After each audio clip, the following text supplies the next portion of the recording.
looking at this week, and looking at the hit that the Trump presidency took from that decision last night, how lasting do you think that is?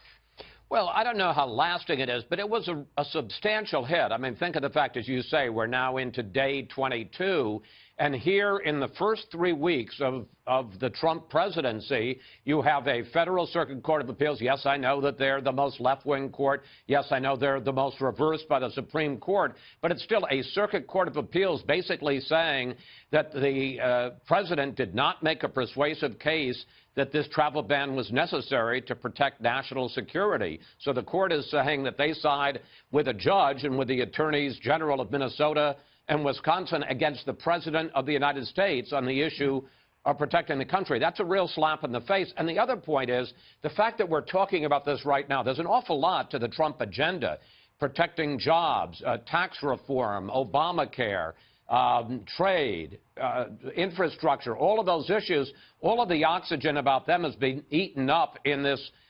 long, difficult, and ultimately unsuccessful fight over the travel ban. You wonder if this is how the Trump administration wants to proceed. Yeah, I mean, it's a great point. And you couple that, Chris, with the fact that the word earlier today was that, they're going to rework this order. I heard Judge Napolitano talking about earlier and saying, really it needs to be bulletproof. When you put this order out in the first place, it had to be legally bulletproof.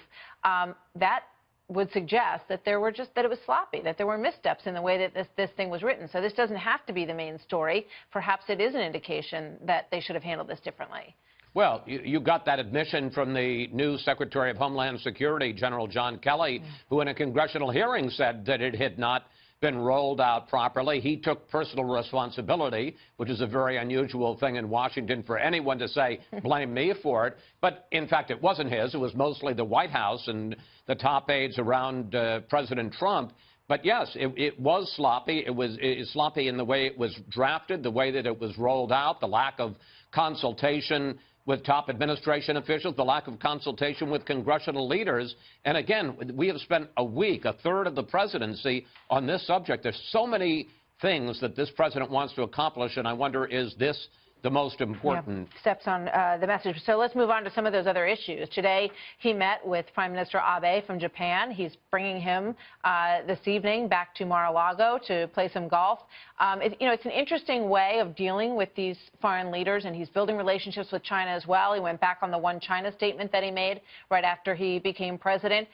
What's your take on how he's doing on that front, Chris? Well, it's interesting. He, in an interview with me in mid-December for Fox News Sunday, I asked him about the call with the Taiwanese leader, and he, in effect, said, well, the One China policy, which has been in place since the 1970s, that we recognize Beijing, mainland China, as the only government of the Chinese, he said that's up for grabs, and that'll be a negotiating tool with a bunch of other issues we have with the Chinese in the South China Sea, with devaluation of their currency. And then there was a front-page story in the New York Times today saying that since those comments, that President Xi, the president of China, had refused to speak to him. So President Trump had to back down, agree, yes, we're going to recognize the One China policy, and he got his conversation. And I think this is a work in progress, a continuing education, that when you're the president as opposed to a candidate, everything you say is very carefully scrutinized. And when you're upsetting decades of established policy in terms of relationships between countries like the U.S. and China, it's not taken lightly by foreign capitals. You've got to be really careful in what you say. Yeah. Quick comment on the Kellyanne Conway situation. And does it sort of, go forward from there? Do they have to be careful about the way they discuss the tangential business relationships that exist all across the family? Look, there are a lot of people that have said that this is just going to be a continuing problem, that President Trump did not adequately separate himself from his business interests. I got to say, though, the spectacle of Kellyanne Conway, a counselor to the president, in the White House briefing room. Remember, she's our employee, where she's paid a government salary, shilling for Ivanka Trump and saying, go out and buy Ivanka products. That was so far over the ethics rules about conflicts of interest and the blurring of private and public that a really conservative and loyal Republican like Jason Chaffetz, the chairman of the House Oversight Committee, agreed to launch an investigation as to whether this was a breach of ethics rules. They have got to clear this up. All right. Chris, thank you so much.